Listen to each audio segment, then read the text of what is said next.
Hello and welcome to yet another episode of the new series. My name is Pooja Trivedi. Today we are going to discuss the International Monetary Fund. It is again in the news because of its recent plan to help Sri Lanka. What is this help? We are going to discuss that and the other important aspects of this segment from the perspective of your GS mains paper 2nd and 3rd, as well as your preliminary examination. These are the many topics that we are going to discuss step by step. First of all, we need to know the news, of course. So, a $3 billion bailout plan has been done for Sri Lanka's struggling economy.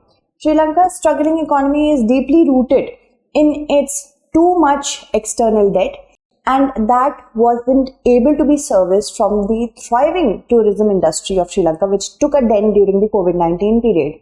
And IMF officials are also in negotiations with Pakistan for a $1.1 billion bailout plan. Both have taken heavy external debt from China. China developed such kind of projects in these countries by giving heavy amount of loans which are not serviceable. As in, if it is creating an asset, revenue should be generated from that asset so that interest servicing can be done, debt servicing can be done. If revenue is not being generated, what will happen? Then the Pakistan, countries such as Pakistan and Sri Lanka will start pulling out money from their own coffers and give it back to China. So what happens that whatever they had in their coffers, it will start decreasing. Because of hyperinflation, of course, due to the COVID-19 pandemic induced supply chain breakdowns as well as the Russia-Ukraine war, all this is happening. As the country is facing a severe economic crisis marked by a falling currency and also price rise.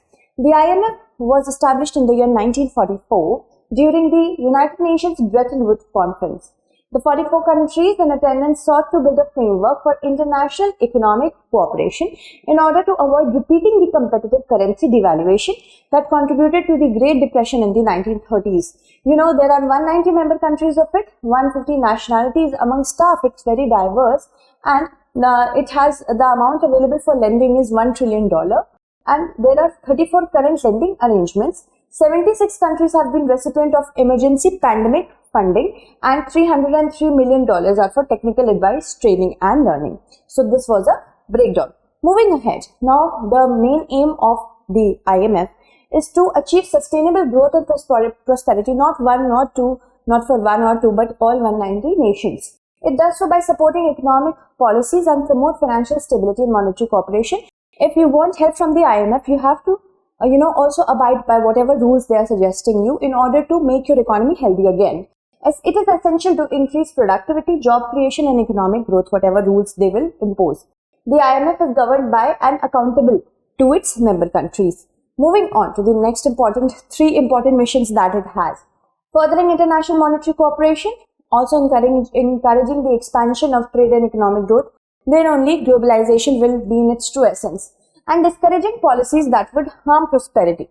Now, countries generally seek help from the IMF when their economies face a major macroeconomic risk. Micro can be managed. Macro, it encompasses everything from trade to domestic, everything. So that is what is happening. For countries such as Sri Lanka and Pakistan, they witnessed domestic prices rise rapidly and the exchange value of their currency dropped steeply against the US dollar. The gross mismanagement of the nation's currency by its central bank is one of the reasons. It is often under the covert influence of the government because the government is trying to fulfill its populist promises. And whenever the government thinks that money will be printed out of thin air by the central bank, which is too much money chasing too few goods. There will be a lot of money in the hands of the people. Demand will go up, supply will not match it, and then hyperinflation will take place. See, central banks may be forced by the government to create fresh money. This is what I told you. It results in a rapid rise of overall money supply, which in turn, increases the demand. The supply, if it is not matched with the demands, if they are not at equal or at par, then of course it will matter. Foreigners, you see, what happens after that? The value of the currency will come down, and when that happens, when the currency starts tottering, what happens? Foreigners may not want to invest in your country. So there might be a flight of foreign investment as well. So foreigners may also be unwilling to invest in an economy where the value of its currency is fluctuating.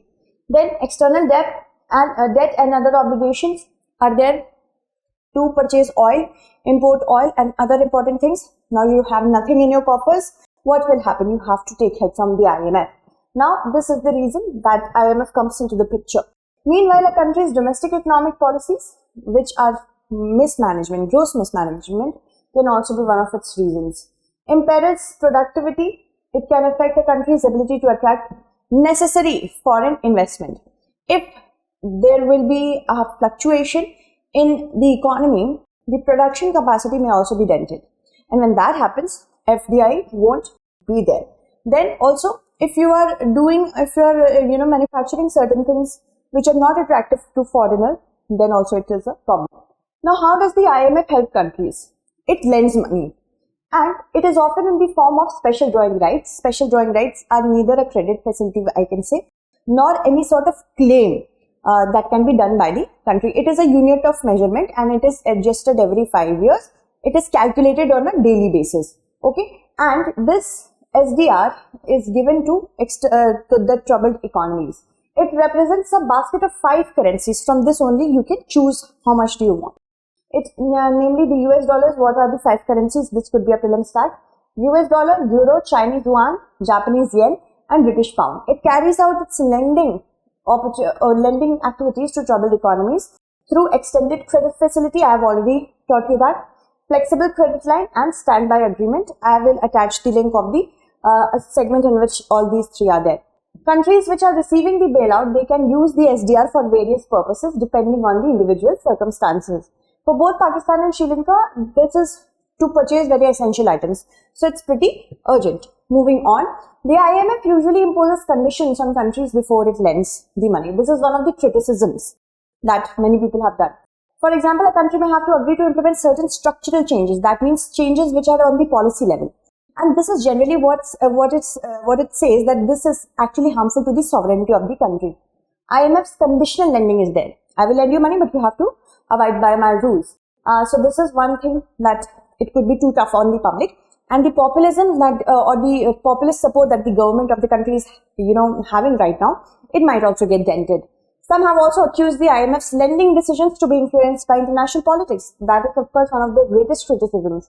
But supporters of these IMF's policies, they are saying that the conditions are essential for the success of IMF lending.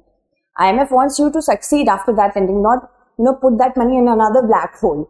So countries that seek IMF bailout are usually in a crisis due to certain policies which are adopted by the government, so that needs to change. It may thus not make sense for the IMF to throw money at a country where the policies are actually the cause of crisis. So these are the reasons. So for instance, the IMF may demand a country affected by high prices to ensure that independence is done for the central banks. No pressurizing the central bank to create money.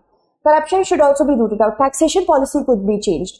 Okay, the IMF lending to troubled economies, it can be turning into a wasted effort if these policies and regulations are not there. So I hope you understood this segment. That's it. Thank you so much for watching.